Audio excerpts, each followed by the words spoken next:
Bonjour à tous, bienvenue à notre Facebook Live avec notre journaliste Dorian Malovic qui est spécialiste de la Corée du Nord. Il nous parlera de son voyage en Corée du Nord et de l'actualité brûlante de ce pays-là. Moi je suis journaliste au service web de la Croix et je lui poserai toutes vos questions. Alors tout d'abord Dorian, il y a déjà une première question qui nous avait été posée. C'est la suivante. Peut-on avoir confiance dans un reportage? Alors, vraiment, ça, c'est une question fondamentale. C'est vraiment la question qui nous a été posée.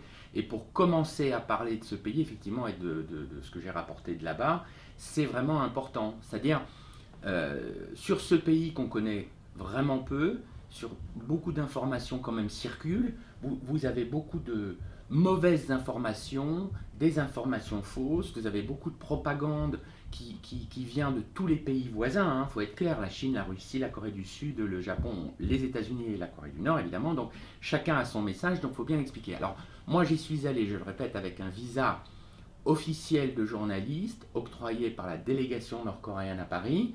J'ai été accueilli là-bas par un guide, j'avais un chauffeur et j'ai été suivi pendant mes 10 jours de reportage sur place. C'est le contrat, c'est le deal avec les autorités. Ils vous permettent de venir dans leur pays, ils vont contrôler ce qu'ils veulent vous montrer, évidemment ce qu'ils ne veulent pas vous montrer non plus, mais à vous de regarder ce qu'on vous montre. Ça, il faut avoir une attitude respectueuse vis-à-vis d'eux, parce que finalement, vous êtes quand même chez eux et vous avez à respecter ce qu'ils vous montrent, mais à vous de regarder l'environnement, de regarder autre chose qui va aussi permettre de vous donner une idée complémentaire. On ne vous montre pas, on ne vous en parle pas, mais vous le savez. Donc tout ça est un jeu assez subtil. C'est à vous de voir, de regarder. Un journaliste, c'est quelqu'un qui va sur le terrain pour regarder, écouter, voir les choses, les filtrer après à l'intérieur de lui-même quand il revient, le tamiser, le croiser avec d'autres choses et en tirer une perception. Et à partir de là, j'écris mes reportages avec, je dirais, des choses vues incontournables, des choses qui sont incontestables, et avec les limites du genre en disant voilà, ça je n'ai pas pu voir, ça je ne sais pas, je ne peux pas confirmer, mais voilà, moi j'essaie de vous expliquer de façon la plus honnête possible, évidemment, dans les colonnes du journal, en expliquant qu'il y a des bonnes choses et qu'il y a des choses moins bonnes qui existent là-bas, évidemment, que ce n'est pas le paradis sur Terre, que ce n'est pas l'enfer non plus, qu'il y a quand même 22 millions d'humains qui habitent là-bas et qui sont élevés, éduqués dans un système singulier nord-coréen. Et justement, qu'est-ce qui vous a le plus étonné en Corée du Nord? C'est souvent une question qui revient.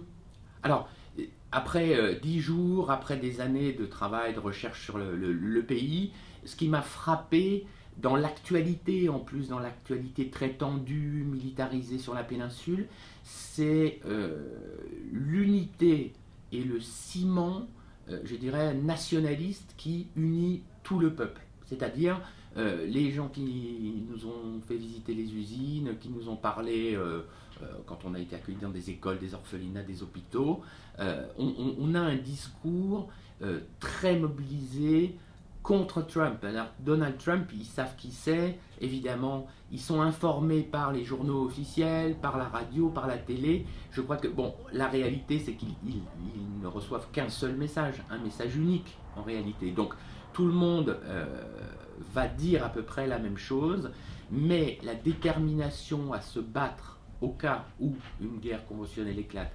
s'unir et se défendre jusqu'à la mort, résister aux sanctions de l'ONU qui commencent à montrer quelques effets, mais là il faudra encore un peu plus de temps pour vraiment avoir des effets qui peuvent provoquer des famines ou des problèmes alimentaires ou de ressources naturelles ou de chauffage, etc.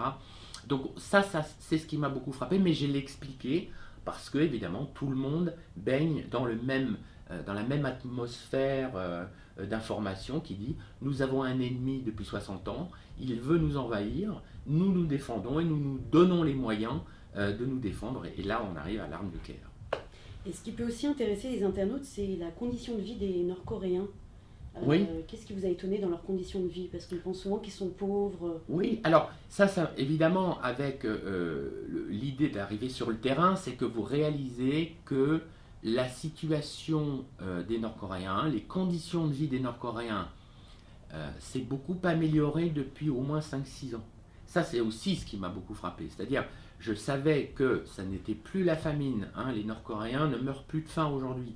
Mais dans les codes vestimentaires, par exemple, moi j'ai rapporté des photos publiées dans la Croix où vous voyez des femmes d'affaires je veux dire, en complet, enfin je veux dire en tailleur, en jupe, en chemisier, très classe, des chaussures bon, qui viennent de Chine, qui sont aussi de qualité, qui ne sont pas du tout des godillots militaires, des sandales, des sandalettes, des vareuses kaki, bleues, vertes, comme Mao dans les années 70 par exemple. Vous avez des hommes qui sont habillés aussi avec des chemises bleues, roses, blanches, et vous avez aussi des militaires qui circulent un peu partout. Je vous rappelle que quand même, vous avez un service militaire pour les garçons qui est de 10 ans et un service militaire pour les filles qui est de 6 ans. Donc c'est-à-dire que vous allez voir dans le panorama général, en province aussi, beaucoup de jeunes qui sont en uniforme militaire. Bon, mais comme ils sont dans le service militaire, ils sont beaucoup moins stricts et apprêtés que les vrais professionnels de l'armée, que vous voyez parfois en uniforme avec la casquette, etc., ou même armés, mais ça vous le voyez. Donc ça, c'est le décor. Alors ceci dit, les conditions dans les provinces se sont améliorées. C'est encore quand même pauvre, c'est pas la misère, et la famine n'existe plus, qu'on se le dise. Est-ce qu'ils ont par exemple un accès à Internet? Ah, alors ça c'est intéressant parce que euh, là encore, bon, ça fait partie un peu des clichés ou des choses qui circulent sur le pays. Vous avez un système Internet en Corée du Nord, mais en fait c'est un système intranet. C'est-à-dire, c'est comme une grosse société, une boîte en France qui a son système interne intranet. C'est interne que pour l'interne et pas pour l'externe. En fait, ils ne peuvent pas accéder au site extérieur, c'est totalement bloqué. Donc il y a un certain nombre de sites, vous avez plusieurs sites accessibles, je dirais il y a des encyclopédies, des cours d'anglais, enfin je veux dire des tas de choses qui sont utiles en fait, qui sont utiles. Vous avez des cours de cuisine, des choses comme ça, enfin des sites pratiques, une encyclopédie, hein, c'est-à-dire un peu comme notre Wikipédia, ça existe pour les Coréens. Et là je poursuis en disant, il n'y a pas de Wi-Fi. Que les internautes soient bien informés là-dessus. Il n'y a pas de Wi-Fi, sauf pour une minorité des 0,01% de population qui sont officiels dans les ministères à très haut niveau, et notamment le ministère qui m'a accueilli là-bas, ils ont Wi-Fi, ils savaient ce que j'avais écrit, ils savaient ce que j'avais dit dans les émissions ou dans les colonnes de la Croix, ils ont accès à tout, mais ça c'est pour une minorité. Et ils ont, troisièmement, ils ont des téléphones, c'est-à-dire quand vous parlez d'Internet, évidemment vous pensez téléphone, tablette, ils ont des téléphones, il n'y a pas de Wi-Fi, mais c'est encore en circuit fermé. La Corée du Nord produit ces téléphones, qui sont évidemment bloqués dès la fabrication, et ils peuvent passer des coups de fil, recevoir des coups de fil de l'intérieur du pays, des textos, mais ne peuvent pas appeler l'extérieur, ni recevoir de l'extérieur. Et à ces exceptions-là, à la frontière avec la Chine, il y a des téléphones portables chinois qui peuvent passer la frontière. Je veux dire, il y a des hommes d'affaires qui traversent la frontière. Et là, eux, ces Nord-Coréens qui font des allers-retours en permanence, ont des téléphones chinois qui sont connectés au système chinois où il y a Wi-Fi et où il y a l'international sur téléphone, jusqu'à à peu près 20 km, 30 km à l'intérieur de la Corée du Nord, ils peuvent recevoir des coups de fil de l'étranger, de l'international. Donc, si des Nord-Coréens ont besoin pour les affaires, ben, ils peuvent aller là-bas avec un téléphone chinois. Voilà. Mais sinon, voilà un peu le tableau Internet, informatique. Informatique, ils sont à la pointe de ce qui existe dans l'informatique. Moi, j'ai vu dans des usines qui me semblaient assez vieillottes, c'est-à-dire vous avez toujours un emballage assez vieux, des vieilles machines qui fonctionnent, et puis subitement, vous voyez des salles de contrôle où vous avez des ordinateurs taïwanais, américains ou japonais. Vous avez vous avez du Windows XP, du Windows 7 par exemple, et il y a même du Windows 10. Donc ça veut dire aussi que ça, ils peuvent se procurer ça. Et dites-vous bien que si ce pays est capable de lancer des missiles qui peuvent atteindre 13 000 km de distance, c'est qu'ils maîtrisent l'informatique et ils vont même jusqu'à l'utiliser pour être dans le cyberespace, dans la cyberbanque et dans les crypto-monnaies. Alors, nous avons une question de Paul-Adrien Cuvillier. Comment se passe une arrivée en Corée du Nord pour un étranger et quelle est la procédure avant et sur place? Alors, si la question d'Adrien, c'est de savoir est-ce qu'il peut aller en Corée du Nord, il va pouvoir y aller en qualité de touriste. Et il va devoir faire appel à une des 5 grandes agences dans le monde qui organisent des voyages touristiques pour les Occidentaux et en majorité pour les Chinois, mais il suffit de regarder sur Internet Agence de tourisme Corée du Nord, il va avoir Koryo Tour, Pioneer Tour, il y en a plusieurs. À partir de là, on va lui demander qui il est, qu'est-ce qu'il veut faire, etc. Il va, bon, il va intégrer un groupe d'une dizaine, d'une vingtaine d'Occidentaux, rendez-vous à Pékin, ça passe forcément par Pékin, il aura son visa de touriste, on va lui donner un certain nombre de recommandations sur ce qu'il faut faire et ce qu'il ne faut surtout pas faire quand vous êtes en Corée du Nord. Si vous prenez le choix d'aller en Corée du Nord, vous n'allez pas au Luxembourg, vous n'allez pas en Grande-Bretagne, vous n'allez pas en Espagne, vous allez en Corée du Nord avec des règles de photos, qu'est-ce que vous pouvez prendre, qu'est-ce que vous ne pouvez pas prendre, vous resterez dans le groupe, vous n'aurez pas de marge de manœuvre pour vous promener tout seul dans les rues, vous serez toujours accompagné. Maintenant, vous verrez quand même des choses. Mais il faut savoir que, encore une fois, on vous montrera certaines choses, et puis on ne vous en montrera pas d'autres. Mais c'est une bonne, je pense que c'est une expérience. Si on y va avec un esprit relativement ouvert et disponible, c'est-à-dire son cerveau disponible pour regarder les choses. Mais c'est très possible. Après, vous allez être contraint à la douane, contrôlé à la douane à l'aéroport, un peu comme partout. On vous regardera vos portables. On vous dira ce qu'il faut faire ou pas faire, et puis on vous contrôlera aussi ou pas à la sortie. C'est très aléatoire. Alors nous avons une question de Léa Mathilde. L'isolement économique de la Corée du Nord et les sanctions internationales représentent-ils un frein au développement économique du pays? Alors ça, c'est aussi une excellente question, parce que, en fait, depuis une dizaine d'années, en gros, la Corée du Nord a opéré des réformes économiques. Elle est très au point sur le plan commercial. Il ne faut pas croire que les Nord-Coréens sont des imbéciles sur le business. Ça fait des années qu'ils ont des business dans le monde entier, et c'est aussi pour ça qu'ils ont récupéré beaucoup d'argent pour leur programme militaire. Donc ça, c'est une chose. La situation, comme j'ai dit tout à l'heure, des Nord-Coréens s'est améliorée, et les sanctions ont commencé en 2006. Mais les vraies sanctions très fortes économiques n'ont commencé qu'en 2016. Ça fait une année.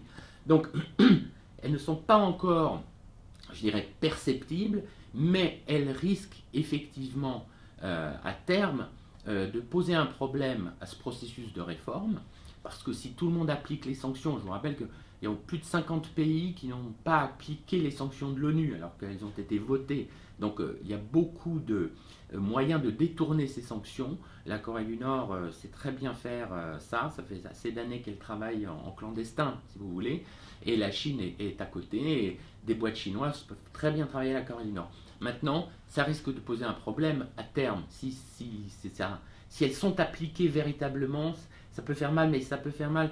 Évidemment, ça va faire plutôt mal au peuple nord-coréen, puisque le peu de revenus qui entrerait dans le pays serait utilisé toujours pour le programme militaire.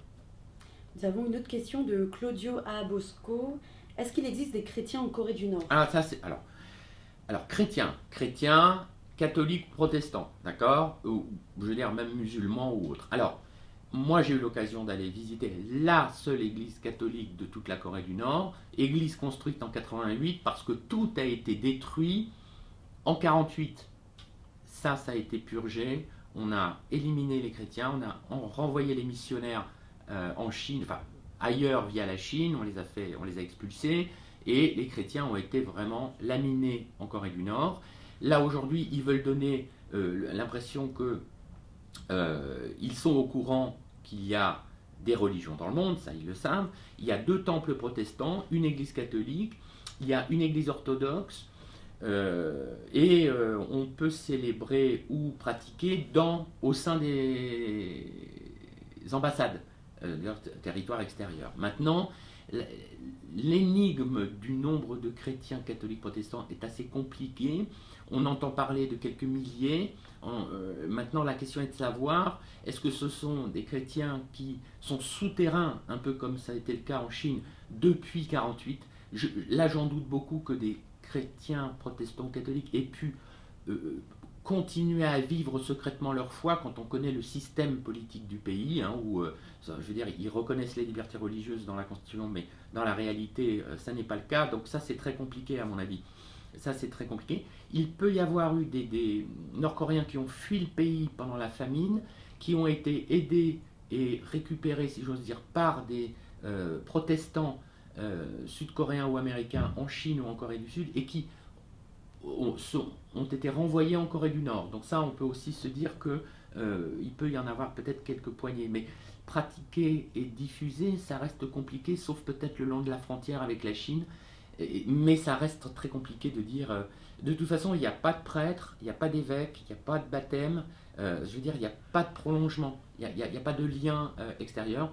Même s'il y a des visites, étonnamment, d'évêques ou de prêtres catholiques sud-coréens, pasteurs américains aussi, avec des projets d'aide humanitaire. Vous voyez, c'est pas coupé. C'est-à-dire, on dialogue. Ils feraient plus confiance d'ailleurs à des ONG catholiques sur le terrain, qui existent, hein, il y en a plusieurs, qui travaillent très très très secrètement, non, je veux dire discrètement, c'est officiel avec les Nord-Coréens, mais c'est parce qu'ils leur font confiance, parce que les chrétiens sont motivés par quelque chose qui dépasse, je dirais, le monétaire, l'argent et le profit, et donc ils font plus confiance à des petites organisations catholiques, et des choses fonctionnent. Maintenant, des chrétiens sur place, il ne faut pas faire de prosélytisme en Corée du Nord. Quelle est la situation des autres religions Ah ben c'est la même chose, c'est la même chose. Là vraiment, il y aurait eu un étudiant nord-coréen qui serait allé en Russie faire des études au séminaire orthodoxe de Khabarovsk ou même à Moscou, mais je crois qu'il n'a pas été ordonné, et je suis pas sûr qu'il soit revenu à Pyongyang, et là encore je pense qu'il n'y a pas de chrétiens orthodoxes en Corée du Nord. Et alors, pas beaucoup de personnes vont en Corée du Nord, Oui, très peu de personnes, oui. Et beaucoup de personnes, des Français ou d'autres, ont une image, ils ont peur de ce pays. Oui, est-ce que vous avez eu peur personnellement quand vous êtes allé là-bas? Alors, très sincèrement, j'ai pas eu peur d'aller dans ce pays, parce que en tant que journaliste officiel, visa, accueilli par les autorités, je n'avais pas forcément à craindre grand-chose. J'étais pas venu comme d'autres journalistes pas très malins qui vont clandestinement dans des groupes de touristes pour rapporter des images chocs et entretenir l'image diabolique du pays. Ça, c'est pas très malin, ça n'apporte pas grand-chose, hein, au sujet. Maintenant, et si la question est de savoir si j'ai eu peur parce qu'il pouvait y avoir une attaque militaire des Sud-Coréens, des Américains, là très franchement non, quoi. Enfin, je veux dire, on n'en est pas encore arrivé au bord de la guerre, même si en réalité la guerre est déjà déclarée, hein. Le Corée du Sud et la Corée du Nord sont techniquement en guerre depuis 1953, hein. C'est un armistice qui a été signé, mais sur place, alors vous dites toujours, il faut faire attention, il faut pas déraper, il ne faut pas jouer au plus malin, il ne faut pas faire des choses dans le dos du guide ou de celui qui vous accompagne, parce que là, non seulement vous allez tout perdre, parce que vous n'allez plus pouvoir prendre de photos, les portes vont se fermer, quoi. Psychologiquement, ils demandent simplement un peu de respect, et à partir de là, vous pouvez avoir des relations qui sont évidemment professionnelles. Alors, chacun fait son travail, le guide a fait son travail, moi j'ai fait le mien, et c'est 10 jours ensemble, hein, 1200 km en voiture. Bon, vous avez plutôt envie que ça se passe bien, donc vous connaissez les limites du genre. Alors nous avons une question de Paul-Adrien Cuvillier, une nouvelle question. Peu de personnes se rendent en effet en Corée du Nord, mais qui sort de Corée du Nord et dans quelles conditions? Alors je ne comprends pas bien la question, qui sort? C'est-à-dire vous avez des Nord-Coréens qui ont parfaitement le droit d'aller faire du business en Chine. Ça c'est... Enfin, je veux dire, ça, c'est par centaines, c'est par milliers. Vous avez une communauté, étonnamment qu'on connaît peu, mais ce sont des Chinois qui ont trouvé refuge en Corée du Nord dans les années 60 et 70, au moment où la Chine était pauvre et où vivait une famine terrible, hein, 45 millions de morts, hein, en 60 en Chine.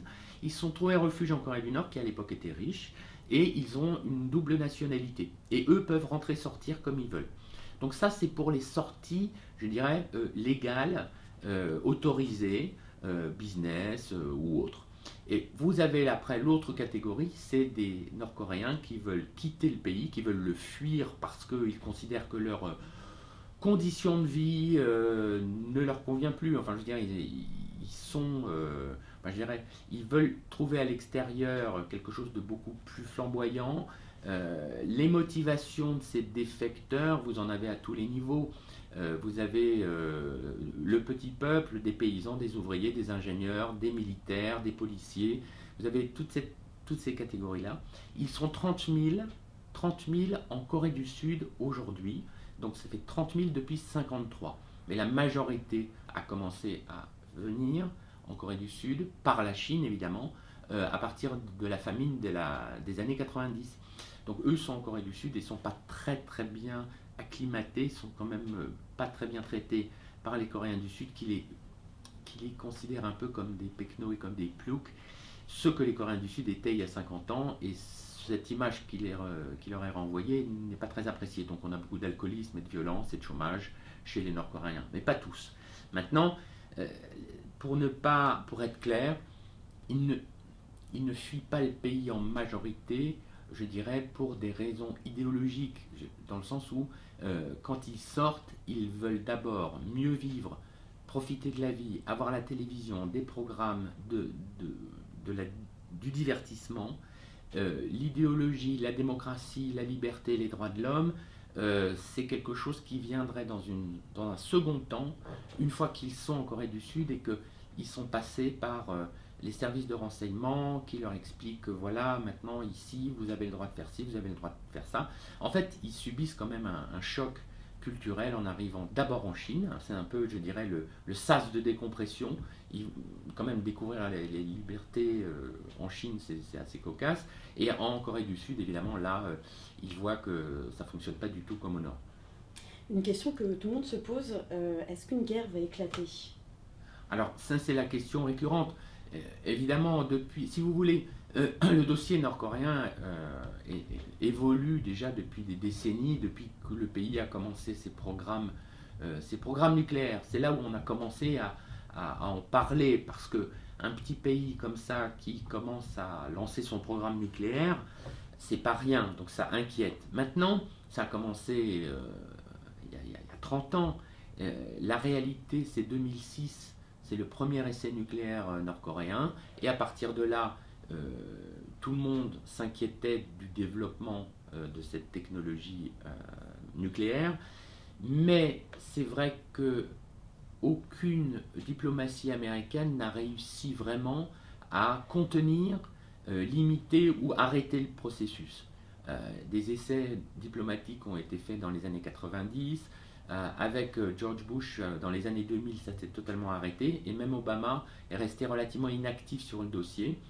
Et en fait, si on en parle vraiment, parce que la Corée du Nord arrive sur le devant de la scène aujourd'hui, Sémiramis, parce que vous avez un Donald Trump qui est arrivé à la Maison Blanche le 20 janvier 2017, ça fait presque une année, et c'est vrai que on voit très bien aujourd'hui, avec sa décision de reconnaître Jérusalem, par exemple, comme capitale de l'État hébreu, ce sont des décisions totalement à l'encontre d'un certain nombre de règlements internationaux, ou sans consulter tout le monde entier, que les risques. Alors je ne dis pas que c'est la faute de l'un, la faute de l'autre. Maintenant, la Corée du Nord, il faut quand même la considérer comme une puissance nucléaire. On ne va pas chipoter entre les missiles qu'elle a tirés et les essais qu'elle a pratiqués, la mettre d'emblée dans le camp des nations nucléaires, mais la communauté internationale ne veut pas le reconnaître parce que ce serait l'accepter, et ça c'est très compliqué puisque vous avez des règlements internationaux sur la non-prolifération qui sont pieds et poings liés pour la communauté internationale. Mais la guerre, objectivement, il y a tous les éléments pour qu'une guerre apocalyptique éclate sur la péninsule coréenne, et en même temps tous les éléments sont là aussi pour qu'elle n'éclate pas, parce qu'elle serait tellement meurtrière que on ne voit pas, d'abord on ne voit pas la Corée du Nord, son but ça n'est pas d'attaquer le Japon, ça n'est pas d'attaquer la Corée du Sud, ni les États-Unis. Elle ne va pas attaquer, je veux dire, elle aurait pu le faire déjà il y a 10-20 ans conventionnellement. Elle a suffisamment de canons, d'avions, etc. Mais ce n'est pas le but. Et là, le risque, enfin, qu'on a tous en tête, c'est le dérapage, le mauvais calcul, la mauvaise interprétation d'informations et une décision totalement imprévisible d'un président américain. Et là, je ne stigmatise pas, c'est qu'on anticipe cette possibilité vu l'imprévisibilité du président américain. Donc, certains stratèges ont déjà mis sur pied des offensives militaires américaines massives qui neutraliseraient tout le pays d'un coup en 24 heures, mais ça ne sera jamais assez surprenant et puissant pour paralyser tout le système militaire nord-coréen pour qu'il ne réagisse pas. Et la réaction nord-coréenne à une attaque peut être aussi sanglante. Séoul est à 40 km de la frontière, c'est 20 millions d'habitants, aéroport, port, centre-ville. Vous avez les bases américaines, vous avez 30 000 soldats américains au sud, 50 000 au Japon. Donc, si vous voulez, le risque est énorme. Alors, on peut se dire, oui, vu ce tableau, on ne va pas aller jusque-là. Mais en même temps, aujourd'hui, objectivement, vous avez quand même une montée de la militarisation dans la région. Vous avez la Chine derrière qui ne voit pas du tout d'un bon oeil cette pression économique et militaire américaine parce qu'elle veut garder, je veux dire, les États-Unis veulent garder sa place de puissance pacifique, le Pacifique dans le sens de l'océan Pacifique, de la région Pacifique, et la Chine, elle, monte en puissance militairement pour se réimposer après des siècles comme puissance maritime et militaire dans le Pacifique. Donc là, vous avez vraiment, en fait, le grand enjeu, c'est pas tant la Corée du Nord qui, elle, est finalement un faire-valoir et un prétexte pour les Américains, mais la vraie cible pour les Américains, le vrai enjeu, c'est de contenir la puissance militaire chinoise, en réalité. Et ce que je dirais, pour terminer sur le sujet, c'est ce dossier, s'il se termine très vite, il va mal se terminer. Parce que là, on ne voit pas un règlement diplomatique très vite. Donc si je dis se termine, ça veut dire qu'il va y avoir une guerre. Si il prend du temps, si ça se poursuit, on en est encore soit dans un statu quo actuel, avec des tensions, mais pas de déclaration de guerre, ou alors, même si on rentre dans un processus diplomatique, il va être très long et très risqué, et des dérapages sont à craindre. Alors, il nous reste 2 dernières questions. Alors, c'est une de Phil Wig. Il vous pose la question si vous avez pu visiter la zone économique chinoise. La zone économique chinoise, c'est-à-dire, en Corée du Nord, la zone économique chinoise, je ne vois pas très bien ce à quoi il fait référence, c'est-à-dire que en Corée du Nord, vous avez des zones économiques spéciales, mais qui sont des zones économiques nord-coréennes où vous pouvez avoir des capitaux étrangers investis et qui font travailler des Coréens, des Nord-Coréens. Vous avez une grande zone économique à Rason, à la frontière chinoise et russe, avec beaucoup de Russes et de Chinois qui ont investi, très peu d'Occidentaux. Vous en avez une à la frontière à Sinuiju avec Dandong chinois en face. Vous avez Kaesong, c'était cette ville, évidemment, ancienne capitale, ville historique où vous avez un complexe industriel qui a été négocié avec le Sud pour que des patrons sud-coréens construisent des usines dans lesquelles travaillaient 50 000 ouvriers nord-coréens. Ça rapportait beaucoup d'argent à la Corée du Nord. C'était aussi une façon de renouer, de se rapprocher. Et tout s'est arrêté en 2016, après le 4e essai nucléaire nord-coréen. Donc, j'ai pas visité de zone économique chinoise, à vrai dire. Enfin, il n'y en a pas vraiment de zone économique chinoise, mais il y a des zones économiques spéciales qui sont en Corée du Nord. Une dernière question qui va nous permettre de conclure. Un traité de paix est-il possible entre la Corée du Sud et la Corée du Nord ? C'est tout l'enjeu du dossier. Effectivement, c'est une bonne question, parce qu'en fait, ce que demandent les Nord-Coréens, c'est un traité de paix. Et je vous rappelle que l'armistice a été signé entre la Corée du Nord et l'ONU. La Corée du Sud était observatrice, elle n'a rien signé du tout. Mais ils sont techniquement en guerre. Ce que demande la Corée du Nord, c'est une sécurisation de son pays, que les Américains s'engagent à ne pas les attaquer et à ne pas les envahir, et on aura un traité de paix. Mais tout ça, si on arrive à signer un traité de paix, ça veut dire que le problème est réglé. Moi, je dirais, le problème de tension militaire, mais ne sera pas réglé le problème de la réunification, qui est encore un autre souci, qui a été le vœu le plus cher des deux peuples coréens des deux côtés de la DMZ, qui a été touché du doigt dans les années 2000, hein, c'était proche, on se disait on arrive à un rapprochement tel qu'on va peut-être commencer à entrer dans un processus de on va, ils vont se retrouver, voilà, on va se retrouver, mais alors maintenant, aujourd'hui, moi je considère que le sujet est vraiment dépassé, et qu'il est quasiment utopique de penser aujourd'hui à une réunification. C'est avant réunification, on a tellement de problèmes à résoudre, que ce soit le nucléaire, le traité de paix, la reconnaissance diplomatique avec Washington et entre Pyongyang et Washington, mais ça veut dire dans ce cas-là qu'on reconnaît un autre État, c'est-à-dire qu'on reconnaîtra deux Corées officiellement, enfin Washington en tout cas, et alors après, pour avancer sur une dénucléarisation, une pacification de la péninsule, ça va prendre beaucoup, beaucoup de temps. Merci beaucoup Dorian de nous avoir éclairé sur toutes ces questions-là. Merci. C'est la fin de notre Facebook Live. Nous vous remercions aussi de nous avoir posé vos questions. Pour les autres questions qui vont suivre, Dorian Malovic vous répondra directement sur Facebook en commentaire.